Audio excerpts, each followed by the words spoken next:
vous salue, peuple de Dieu. Je remercie mon Dieu, mon Père. Je ferai un bref bilan de mon parcours à Evangelico. Quand j'arrive à Evangelico, en 2012, je suis en terminale et j'obtiens le bac.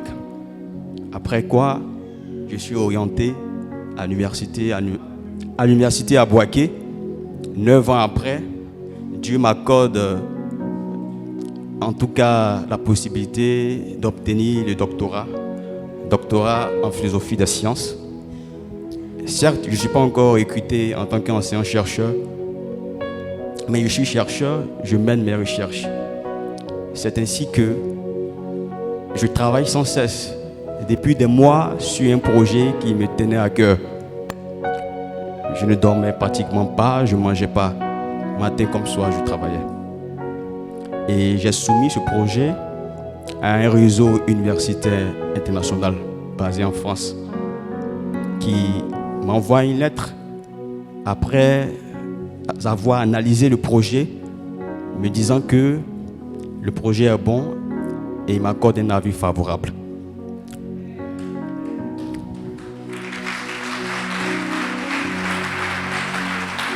Il faut dire que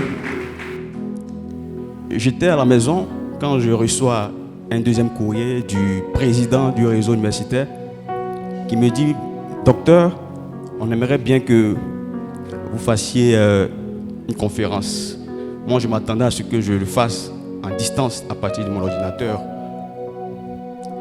Je lui dis « Ok, il n'y a pas de problème, je le ferai. Et j'attends que vous m'envoyez le lien, soit sur Teams ou Zoom, et je pourrai faire la conférence. » Il me dit non, la conférence ne se fera pas en distance, on a besoin de vous en France.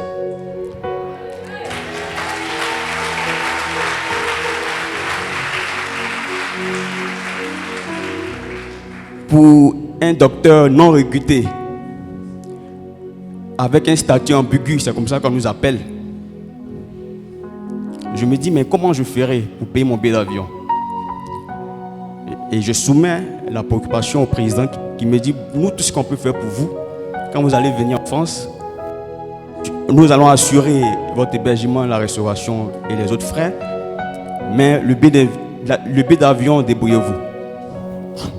J'ai dit, comment je ferai? Moi qui ne travaille pas, je me débrouille, je suis un chercheur, je ne suis pas encore recruté. Mais comme Dieu est puissant, le Dieu de Joker Rocher est puissant, il a suscité le ministre de tutelle, le ministre de l'enseignement supérieur pour moi. Je me rappelle une année, j'étais avec lui en Égypte et on a eu en tout cas un contact facile, à qui j'ai soumis la préoccupation, qui m'a dit je prends en charge votre billet d'avion.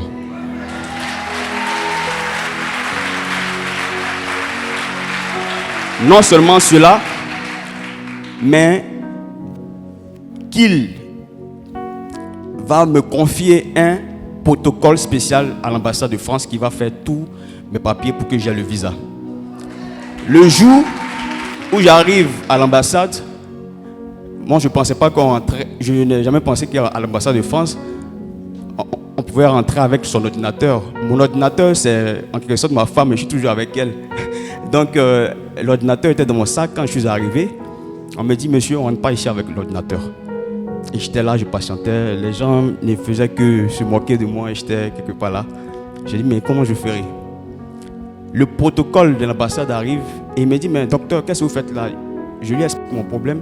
Et il lui a dit que lui, non, c'est un docteur. De toutes les façons, il est avec moi. Il va prendre l'ascenseur. Il ne fait pas comme les autres. Il ne fera pas de rang. Il va monter. C'est là que j'ai pris l'ascenseur. Et en tout cas, tout s'est bien passé. En moins de 5 jours, j'ai eu le visa. Et c'est aujourd'hui même que je pars en France. Oui. J'ai ici voilà, le passeport et la lettre d'invitation. Je vais d'abord pour une semaine. Je vais revenir et encore je retourne. C'est comme ça. J'ai eu un visa de 6 mois. Merci.